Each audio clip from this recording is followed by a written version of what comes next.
आदरणीय महाराज जी पूज्य स्वामी जी के चरणों में प्रणाम करते हुए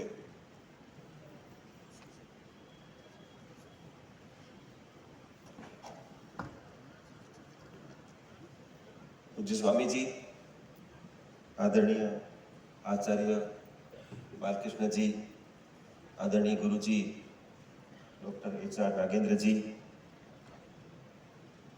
मंत्रालय में मेरे सहयोगी deputy director general Shri Satyajit Paul ji, doctor Raghavendra Rao ji जो central council for research in Yoga and naturopathy के निदेशक हैं भारत सरकार में, डॉक्टर महावीर अग्रवाल जी, आदरणीय साध्वी देवप्रिया जी, डॉक्टर तोरण सिंह जी, डॉक्टर अनुराग वार्ष्णेय जी, हमारे स्वामी जी, हमारे माननीय मंत्री जी के प्रतिनिधि के रूप में उनके ऑफिस से डॉक्टर श्री अनिल जी भी आए हैं यहाँ, उनका भी मैं स्वागत करता हूँ। मंच के आप सभी को ये नेचुरोपैथी दिवस की खूब खूब शुभकामनाएं, बधाई।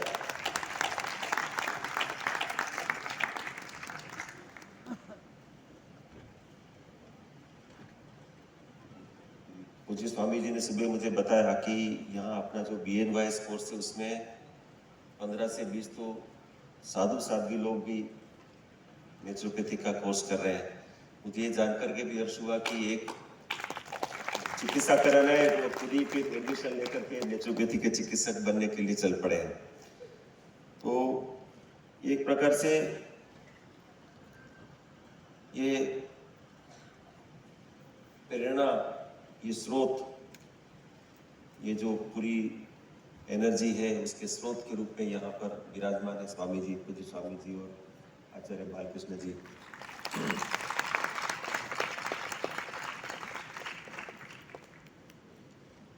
जैसा कि डॉक्टर पॉल ने बताया, सत्यजीत जी ने, कि आज ये विशेष 18 नवंबर क्यों नेचुरोपैथी डे के रूप में है, तो पूज्य महात्मा गांधी जी ने पुणे में नेचुरोपैथी संस्था की स्थापना आज के दिन करी थी, इसलिए उसको एक नेचुरोपैथी डे के रूप में भारत सरकार ने तय किया कि हम इसको नेचुरोपैथी डे और उसको नेचुरोपैथी के प्रचार प्रसार के लिए केंद्र बिंदु के रूप में इसको प्रसारित करेंगे।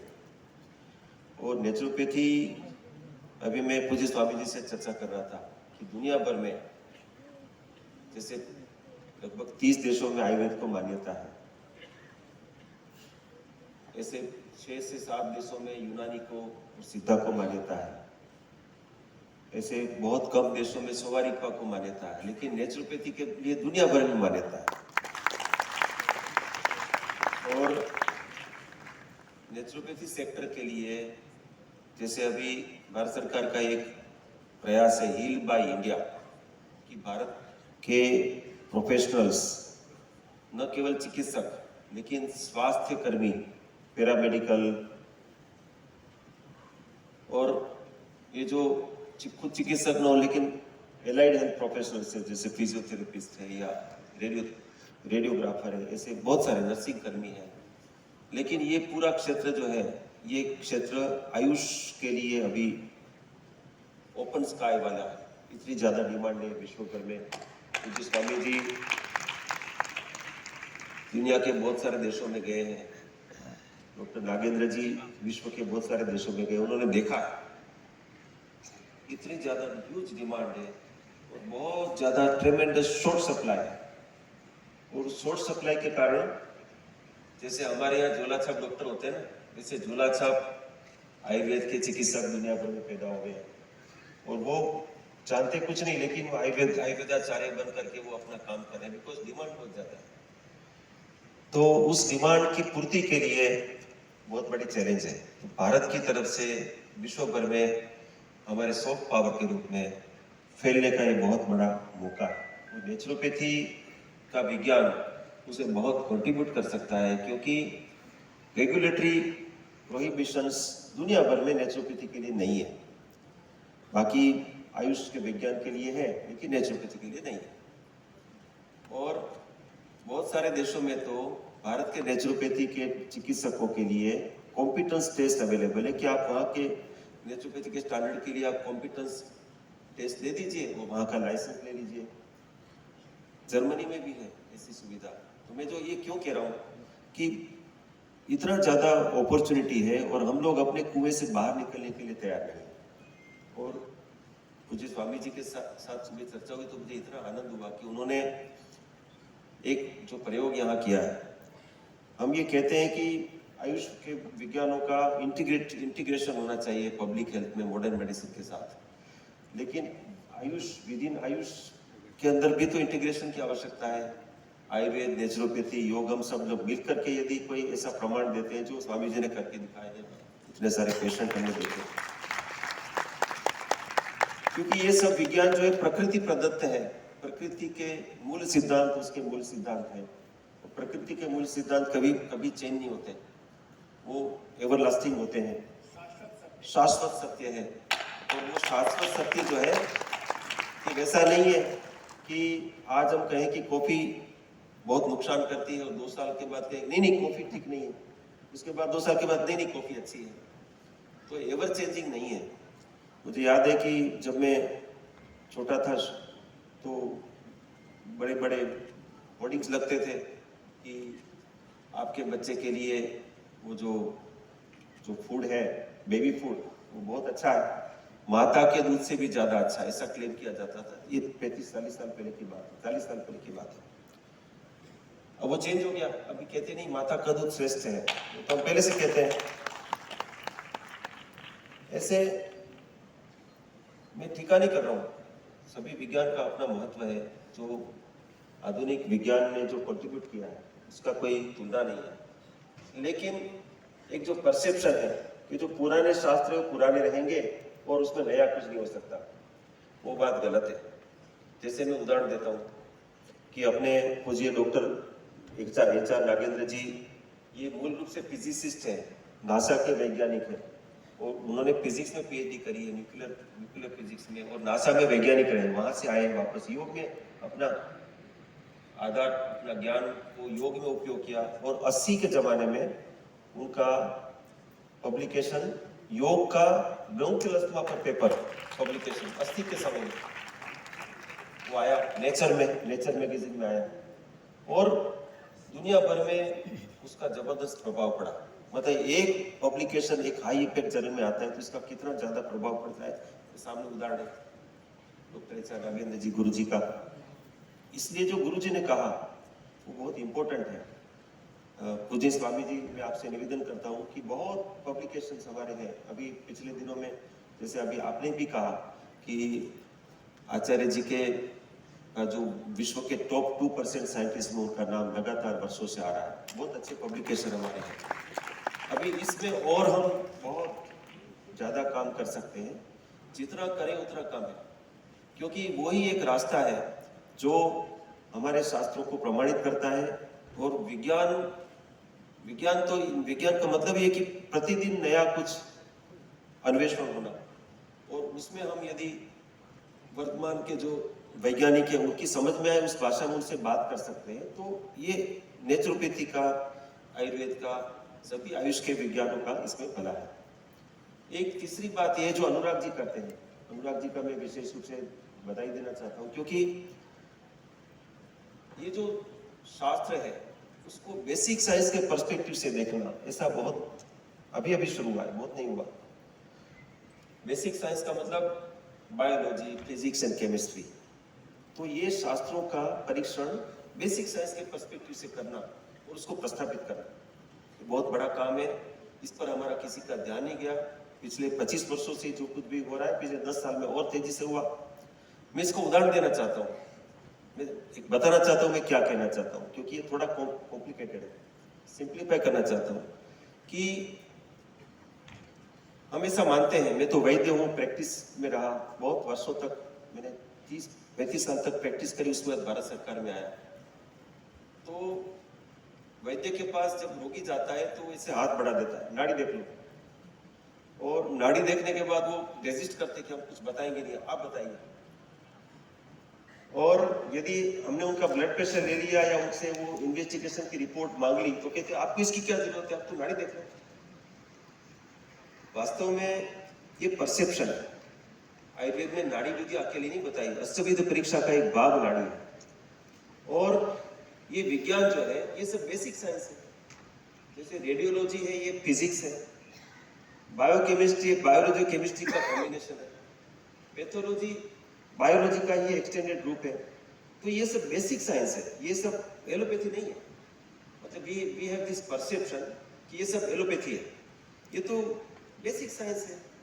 Adding to health informatics, aiding to help us to reach at the diagnosis and analyzing the disease and its and outcome of the treatment, यही है, ये ट्रीटमेंट नहीं है।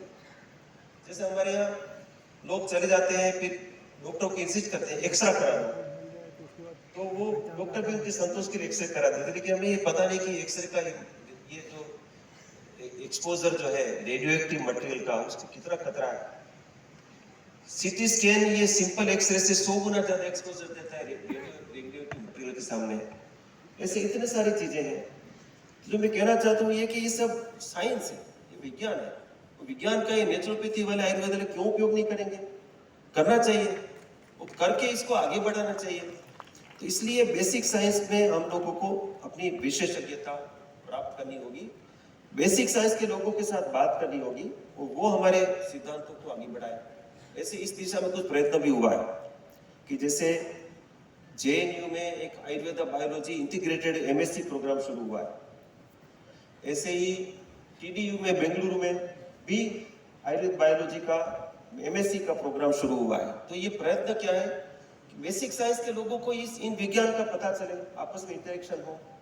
एक दूसरा प्रयोग हुआ है, सीएसआर के साथ मिलकर के ड्यूअल डिग्री प्रोग्राम शुरू हुआ है पीएचडी में। तो आयुर्वेद के, नेचुरोपैथी के, यूनानी सिद्धा के पोस्ट ग्रेजुएट्स सीएसआर के लैब में जाकर के पीएचडी कर सकते हैं, और उनके जो बेसिक साइंस के लोग हैं वो आकर के हमारे संस्थानों में आकर के इंडियन इंस्टीट्यूट ऑफ आयुर्वेद में, ईटरा में, जामनगर में जाकर के पीएचडी कर सकते हैं। और ये शुरू हो गया। ये एक प्रकार से नया नवाचार है जिससे विज्ञान में प्रस्थापना हो। जैसे कोविड के टाइम में हम सबको पता है, पूज्य स्वामी जी ने भी, मतलब पतंजलि योगपीठ ने भी इतना जबरदस्त काम किया, देश भर में आयुष विज्ञानों का इतना ज्यादा प्रस्थापना हुआ, और 160 से ज्यादा स्टडी तो भारत सरकार ने ही प्रायोजित किए, और इसमें से बहुत सारे ऐसे पब्लिकेशंस आए, वंडरफुल पब्लिकेशंस आए। इसलिए हम जो भी करें उसको एविडेंस जनरेशन के लिए रिकॉर्ड में डालें और डाल करके आगे बढ़ाएं। ये एक प्रकार का कॉन्शियस एफर्ट हम सबका है, और मुझे पता है कि बहुत अच्छा काम हो रहा है। मैं एक निवेदन स्वामी जी को करना चाहूँगा कि हमने अमृता विश्वविद्यालय के साथ मिलकर के एक प्लेटफॉर्म क्रिएट किया है केस स्टडीज का। तो ऐसे केस स्टडीज यदि वहाँ रिकॉर्ड करते हैं तो ये दुनिया भर में डिसेमिनेट होता है, और उसके पब्लिकेशन तक ले जाने के लिए हम इसको उपयोग करते हैं। और अपनी बात यदि हम बखान करेंगे तो इसमें क्या गलत करते हैं, करना चाहिए, इसको आगे बढ़ाना चाहिए। अब रही बात नेचुरोपैथी की, मैं आपको सब कुछ बताते हुए मुझे हर्ष हो रहा है कि अभी नेचुरोपैथी विज्ञान में भारत सरकार की तरफ से बहुत जबरदस्त काम हो रहा है। 2 बड़े-बड़े हॉस्पिटल तैयार हैं, अभी ये फरवरी तक उसका लोकार्पण भी हो जाएगा। एक तो नागमंगला में है, नागमंगला में 100 बेड का है, जज्जर हरियाणा में भी 100 बेड का है, योग नेचुरोपैथी का बड़ा हॉस्पिटल CCRYN के अंडर में उनका एक रिसर्च का यूनिट भी वहां काम करेगा। National institute of naturopathy Pune में है, उनका एक बहुत बड़ा कैंपस निसर्ग ग्राम करके पुणे में ही आ रहा है। 250 बेड का हॉस्पिटल उनका तैयार है स्वामी जी, और माननीय प्रधानमंत्री जी की डेट की अपेक्षा है, वो जैसे उनकी डेट मिल जाएगी उसका भी लोकार्पण हम इसी समय अभी अगले 1-2 महीने में ही करेंगे। तो नेचुरोपैथी के 3 बड़े-बड़े जो इंफ्रास्ट्रक्चर है, 3 बड़े हॉस्पिटल है, रिसर्च एजुकेशन की फैसिलिटी, वो अपने लोग, देश के लोगों के लिए अगले 2-3 महीने में समर्पित होने वाली है। एक और जानकारी में देने में मुझे बड़ा हर्ष हो रहा है कि पिछले कई लगभग 5-6 वर्षों से हम प्रतीक्षा में थे कि हमें योग नेचुरोपैथी के CCRYN के एक रिसर्च लैब और हॉस्पिटल के देश भर में श्रृंखला बने। अभी तो उनके पास श्रृंखला नहीं है, तो आयुष मंत्रालय के जो रिसर्च काउंसिल में सबसे छोटा काउंसिल हमारे योग का है। तो पिछले दिनों में हमें एक्सपेंडिचर से उसकी अनुमति मिली है और झज्जर, नागमंगला और पुणे के सिवाय दूसरे 5 राज्यों में 100 बेड के नेचुरोपैथी योग के हॉस्पिटल की अनुमति भी मिली है। अगले 2 वर्ष में वो तैयार हो जाएंगे। तो जो स्वामी जी ने बताया कि योग नेचुरोपैथी का एक्ट पेंडिंग है, जब तक ये एक्ट न हो तब तक के लिए भी हमने इंटरिम व्यवस्था भी करी है कि नेचुरोपैथी इंस्टीट्यूट जो अपना है, नेशनल इंस्टीट्यूट ऑफ नेचुरोपैथी, अनंत बिरादर जी उस बोर्ड के सदस्य भी हैं। नेचुरोपैथी रजिस्ट्रेशन बोर्ड, उस मंजूनाथ जी भी है, अनंत बिरादर जी भी है, पुण्य डॉक्टर एच.आर. नागेंद्र जी के आशीर्वाद से इसको हमने प्रारंभ किया है। तो जो भी BN ग्रेजुएट्स हैं, जैसे कुछ स्टेट्स में उसके इनेक्टमेंट नहीं है, तो उनके रजिस्ट्रेशन का क्या करें? तो रजिस्ट्रेशन का सुविधा ये प्रारंभ कर रहे हैं कि भारत सरकार के स्तर पर रजिस्ट्रेशन हो उनका, उसका भी एक प्रकार से फैसिलिटेशन कर रहे हैं। अब असल में योग तो बहुत आगे बढ़ गया। मुझे अपने माननीय प्रधानमंत्री जी ने योग को दुनिया भर में लेके गए और अभी योग जो है वो विश्व में पूरे जगह फैला हुआ है। आप किसी छोटे से गांव में, जिसको कंट्री साइड बोलते हैं, वहाँ चले जाओ तो आपको कोई योगाचार्य मिल जाएंगे जो अपना योग स्टूडियो चलाते हैं, कुछ न कुछ किसी न किसी प्रकार का योग करते हैं। ऐसे ही स्कोप जो है वो बाकी विधाओं का है, दुनिया भर में है। इसलिए उसको कैपिटलाइज करने के लिए भारत सरकार ने, मुझे प्रधानमंत्री जी, माननीय प्रधानमंत्री जी के आशीर्वाद से आयुष मंत्रालय ने WHO के साथ मिलकर के बहुत सारे कार्य किए हैं और इसमें से कुछ मैं बताना चाहूंगा जो बहुत इंप्रेसिव है। जैसे WHO ने भारत में global centre for traditional medicine की स्थापना करी है और जामनगर में, और ये इसलिए विशेष है कि ये UN का ऑफिस है, ये WHO का ऑफिस है, भारत में स्थापित हुआ। कोई भी UN office, United Nations office, कोई भी, ये पहली बार किसी डेवलपिंग कंट्री में आया, नहीं तो सभी डेवलप कंट्रीज में होता था। पिछले 9 वर्षों में, 2014 में जब से मिनिस्ट्री बनी, 2014 से लेकर के 23 तक 9 वर्षों में इस सेक्टर की ग्रोथ जो है वो 9 वर्षों में 8 गुना हुई है। कोई छोटी मोटी बात नहीं है, 8 गुना। आप जरा थोड़ा ताली तो बजाइए।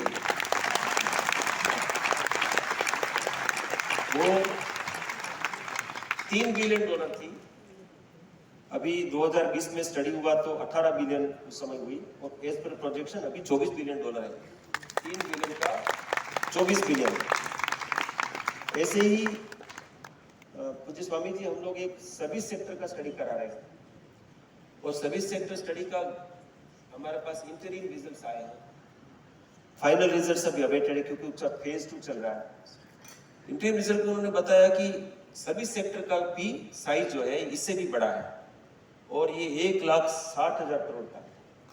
तो दोनों मिलकर के पूरे सेक्टर की साइज जो है वो लगभग 3,20,000 करोड़ होती है।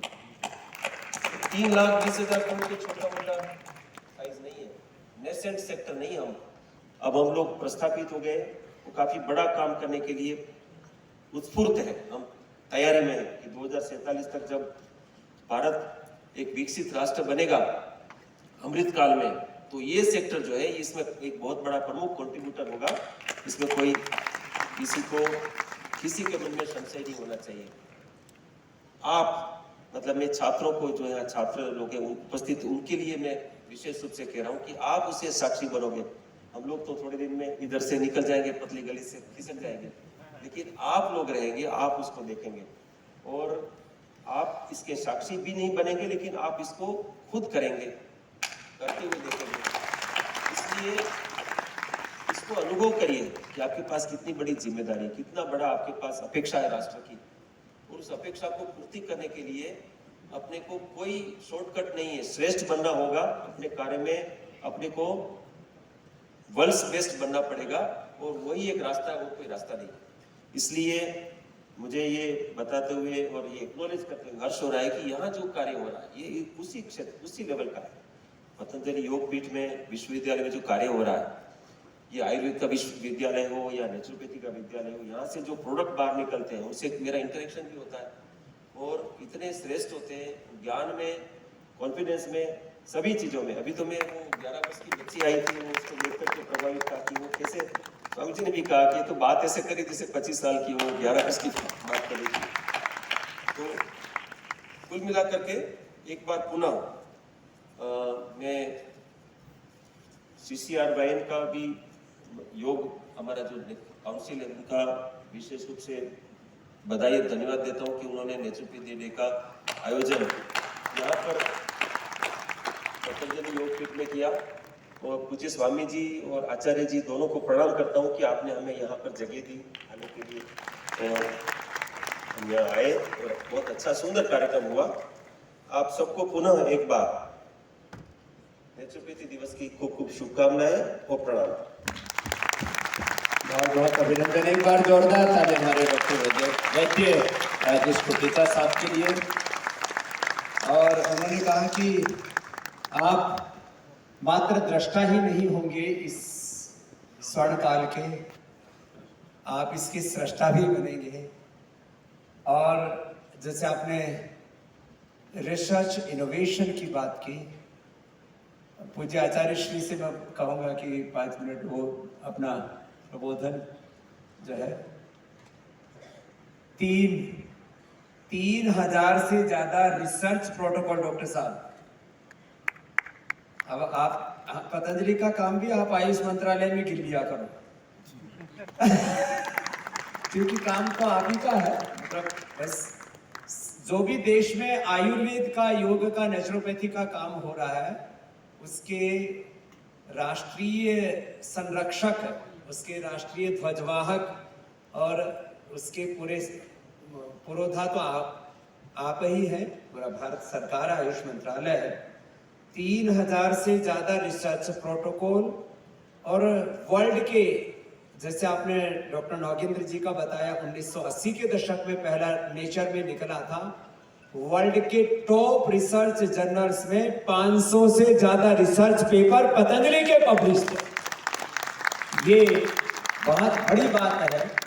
और एक एक चीज का पूरा साइंटिफिक एविडेंस, एक रिसर्च पेपर पर कितना बल लगता है आप सबको पता है। एक रिसर्च पेपर के लिए कम से कम 20-25 लोगों की टीम लगती है, उसके लिए वर्षों की तपस्या लगती है, तब जाकर के वह कार्य परिणति तक पहुंचा। तो मैं श्रद्धेय आचार्य श्री से कहूंगा कि वो भी अपने प्रबोधन से सबको अनुग्रहित करें, जितने भी यहाँ पर योग के, नेचुरोपैथी के पुरोधा हुए हैं।